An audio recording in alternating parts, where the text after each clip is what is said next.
Hi hello welcome back to happy picks. நான் ரேணுகா தினேஷ்குமார். பாவற்காய் தொக்கு அதுதான் இந்த வீடியோவில் செஞ்சு காட்டியிருக்கேன். இது கசப்பு இல்லாத உங்களுக்கு ரைஸுக்கு பிசைஞ்சு சாப்பிட்ற அளவுக்கு இந்த பாவக்காய் தொக்கு இருக்கும். இதை நீங்கள் சைட் டிஷ்ஷாக கூட வச்சு சாப்பிட்லாம். டேஸ்ட்டு சூப்பராக இருக்கும்.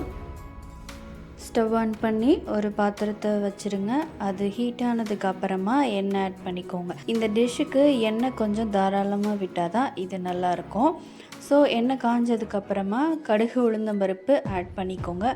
கடுகு நல்லா பொரியட்டும். கடுகு பொரிஞ்சு வந்ததுக்கப்புறமா இப்போ சீரகம் ஆட் பண்ணுறேன். சீரகமும் நல்லா பொரிஞ்சு வரட்டும். இது பொரிஞ்சதுக்கப்புறமா நான் ஒரு 10 பல்லு பூண்டு தட்டி எடுத்து வச்சுருக்கேன். அதையும் இது கூட சேர்த்துறேன். இது எண்ணெயிலே கொஞ்சம் நல்லா வதங்கி வரட்டும்.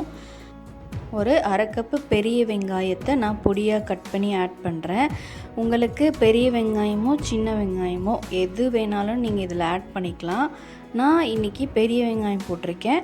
இந்த வெங்காயம் நல்லா வதங்கி இது கோல்டன் கலரில் மாறி வரட்டும். வெங்காயம் நல்லா வதங்கி கோல்டன் கலரில் ஆகிற வரைக்கும் நீங்கள் செஞ்சால் தான் இது நல்லாயிருக்கும். இல்லை இது நறுக்குன்னு இருந்துச்சுன்னா, சரியாக குக் ஆகாமல் இருந்ததுன்னா இந்த தொக்கு நல்லா இருக்காது. அதனால் நல்லா வதக்கிக்கோங்க. ஆனியன் கொஞ்சம் வதங்கட்டும். ஸோ மூடி போட்டு ஒரு 1 மினிட் இதை குக் பண்ணலாம். குக் பண்ணதுக்கப்புறம் எப்படி இருக்குன்னு பார்க்கலாம். இடையில கொஞ்சம் கிளறி விட்டுட்டே இருங்க. இப்போது இந்த அளவுக்கு பொன்னிறமாக வெங்காயம் வதங்கி வந்ததுக்கப்புறமா நான் 1 கப் அளவு தக்காளி பொடியாக கட் பண்ணி அதை ஆட் பண்ணிக்கிறேன். தக்காளி இது நல்லா குழஞ்சி மசிஞ்சு வரணும். அதுக்காக கொஞ்சம் உப்பு ஆட் பண்ணிக்கிறேன். இப்போ கொஞ்சம் உப்பு ஆட் பண்ணுறேன். இன்னும் கொஞ்சம் நேரம் கழித்து நம்ம வெஜிடபிள் ஆட் பண்ணதுக்கப்புறமா உப்பு ஆட் பண்ணிக்கலாம். நல்லா தக்காளியை மிக்ஸ் பண்ணி விட்டுட்டு ஒரு 2 நிமிஷத்துக்கு மூடி போட்டு வைங்க. இது நல்லா குழஞ்சி வர வரைக்கும் நம்ம வெயிட் பண்ணலாம்.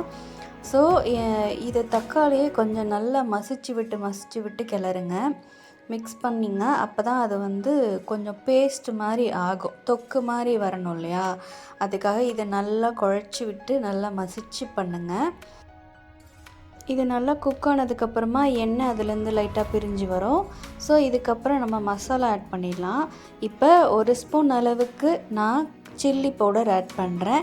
1.5 ஸ்பூன் அளவுக்கு மல்லித்தூள் ஆட் பண்ணிக்கிறேன். கூடவே ஒரு 1/4 டீஸ்பூன் அளவு மஞ்சத்தூள் ஆட் பண்ணுறேன். இப்போது இதை இந்த எண்ணெயோடவே இந்த வெங்காயம் தக்காளியோடவே இது நல்லா வதங்கணும். அதிலே வதங்க விடுங்க.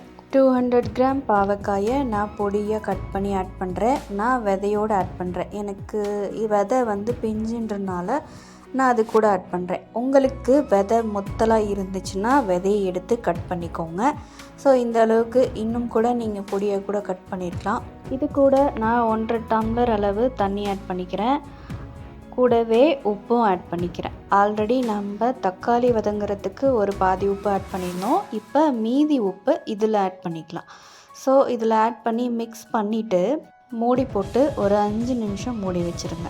இடையில கொஞ்சம் கிளறி விட்டுட்டே வாங்க. காய் நல்லா வெந்து கொஞ்சமாக சுருங்கி அது வரும். காய் வேகிறதுக்கு தண்ணி பத்தலை அப்படின்னா இன்னும் கொஞ்சம் கூட தண்ணி ஆட் பண்ணிக்கோங்க. முக்கால்வாசி அளவுக்கு காய் வெந்து வரட்டும். அதுக்கப்புறம் நான் ஒரு பெரிய நெல்லிக்காய் சைஸ் அளவுக்கு புளியை நான் ஊற வச்சுருக்கேன். அந்த புளியை நல்லா கரைச்சி மண் எதுவும் இல்லாமல் இது கூட ஆட் பண்ணிக்கோங்க. புளியோடு சேர்ந்து இந்த காய் வேகணும். புளி தண்ணி முன்னாடியே ஆட் பண்ணாதீங்க. ஏன்னா காய் சீக்கிரம் வேகாது. எப்போதுமே புளி தண்ணி காய் கொஞ்சம் ஒரு பாதி அளவுக்கு வெந்ததுக்கப்புறம் தான் புளி ஆட் பண்ணணும். முன்னாடியே ஆட் பண்ணிங்கன்னா காய் எந்த அளவுக்கு வெந்திருக்கோ அதோட ஸ்டாப் ஆகிடும். ஸோ அதனால் காய் ஒரு முக்கால்வாசி வெந்ததுக்கப்புறம் புளி ஆட் பண்ணிங்க அப்படின்னா கரெக்டாக இருக்கும். புளி தண்ணி ஆட் பண்ணிவிட்டு இப்போ நல்லா மிக்ஸ் பண்ணி விடுங்க. கிளறி விட்டதுக்கப்புறமா திரும்பியும் மூடி போட்டு ஒரு 5 நிமிஷம் அதை குக் ஆக விடுங்க. குக் ஆனதுக்கப்புறம் கொஞ்சம் அடிக்கடி ஓப்பன் பண்ணி பாருங்கள். அடி பிடிச்சிடாமல் கொஞ்சம் கிளறி விட்டுட்டே வாங்க. இது நல்லா கொஞ்சம் சுண்டி காய் வெந்து வரணும். அதுக்கப்புறமா தான் நம்ம கருவேப்பிலை கொத்தமல்லியெல்லாம் ஆட் பண்ண போகிறோம். இப்போ பாவக்காய் தொக்கு ரெடி ஆயிடுச்சு. அவ்வளோதான். நல்ல டேஸ்டியான கசப்பில்லாத பாவக்காய் தொக்கு ரெடி. கண்டிப்பாக இதை ட்ரை பண்ணி பார்த்துட்டு எனக்கு கமெண்ட்டில் சொல்லுங்கள். தேங்க்யூ ஃபார் வாட்சிங். என் வீடியோ பிடிச்சிருந்தா லைக் அண்ட் ஷேர் பண்ணுங்கள். என் சேனலை சப்ஸ்கிரைப் பண்ண மறந்துடாதீங்க.